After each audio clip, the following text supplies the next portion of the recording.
Assalamualaikum warahmatullahi wabarakatuh. Perkenalkan, nama saya David William Panjaitan, NPM C1C020174, kelas 3C S1 Akuntansi Universitas Bengkulu. Baiklah, saya akan menjelaskan materi kita yang pada hari ini, yaitu liabilitas jangka panjang.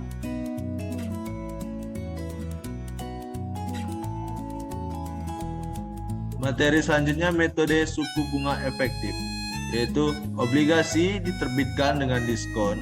Jumlah yang dibayar saat jatuh tempo lebih besar daripada harga penerbitan obligasi tersebut.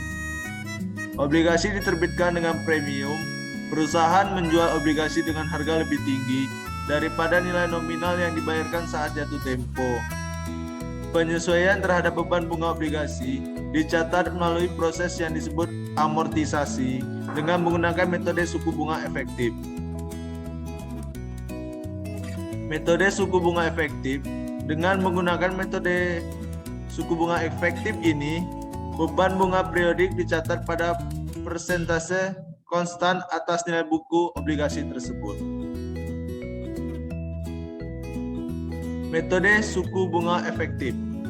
Obligasi dijual di antara tanggal pembayaran bunga. Pembelian obligasi akan membayar kepada penjual obligasi bunga akrual sejak tanggal terakhir pembayaran kupon sampai tanggal obligasi dijual. Pada tanggal pembayaran kupon selanjutnya, pembelian obligasi akan mendapatkan pembayaran kupon secara penuh. Materi selanjutnya, wesel bayar tidak diterbitkan pada nilai nominal. Wesel dengan bunga atau interest bearing notes.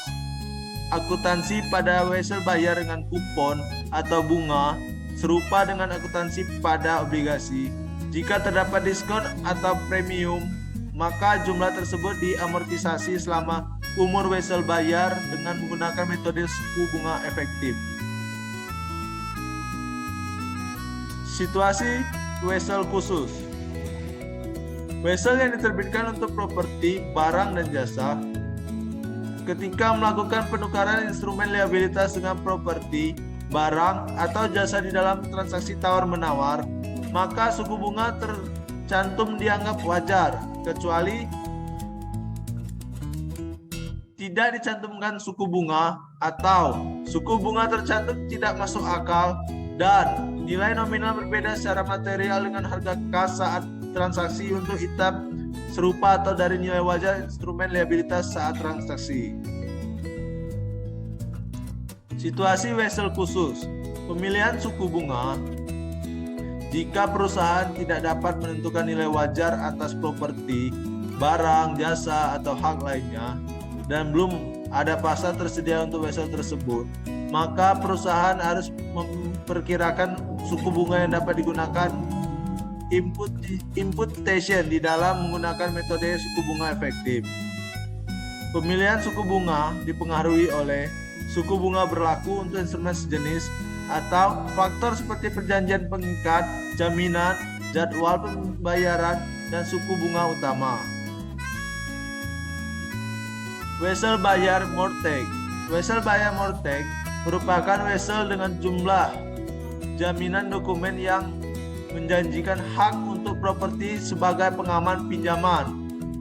Contohnya, bentuk paling umum untuk wesel bayar dapat dibayar penuh saat jatuh tempo atau angsuran, fixed rate mortgage, variable rate, floating rate, adjustable mortgage. Pelunasan kewajiban jangka panjang. Pelunasan dengan kas sebelum jatuh tempo.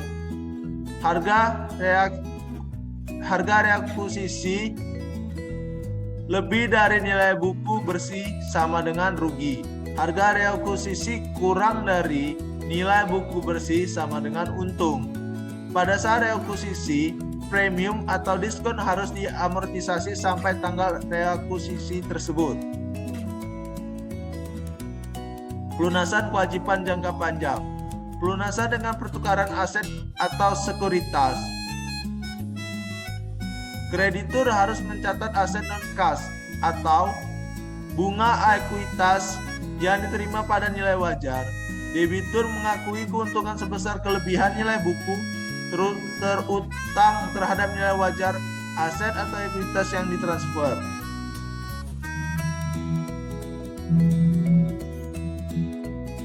Pelunasan kewajiban jangka panjang. Pelunasan dengan persyaratan modifikasi. Kreditur dapat menawarkan satu atau kombinasi dari kombinasi berikut ini. Yang pertama, mengurangi suku bunga nominal. Yang kedua, perpanjangan jatuh tempo pembayaran nilai nominal utang. Yang ketiga, pengurangan nilai nominal utang. Yang keempat, pengurangan atau penangguhan accrued interest. Opsi nilai wajar.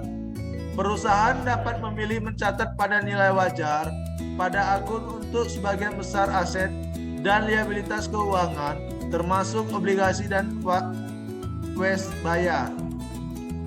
IASB yakini bahwa pengukuran instrumen keuangan pada nilai wajar memberikan informasi yang lebih relevan dan dapat dipahami daripada biaya amortisasi. Ketika perusahaan mencatat lebih nilai wajar, maka laba rugi yang belum direalisasi dilaporkan sebagai bagian dari laba bersih. Pembiayaan di luar neraca. Pembiayaan di luar neraca merepresentasikan pinjaman yang tidak dicatat. Tujuannya untuk meningkatkan resiko keuangan tertentu seperti resiko hutang terhadap ekuitas. Jenis-jenisnya antara lain anak perusahaan yang tidak terkonsolidasi, entitas dengan tujuan khusus, sewa guna usaha operasi. Baiklah, itu tadi sekian materi yang bisa saya sampaikan. Apabila teman-teman ada tambahan atau kritik, boleh ditulis di komentar. Saya tutup. Wassalamualaikum warahmatullahi wabarakatuh.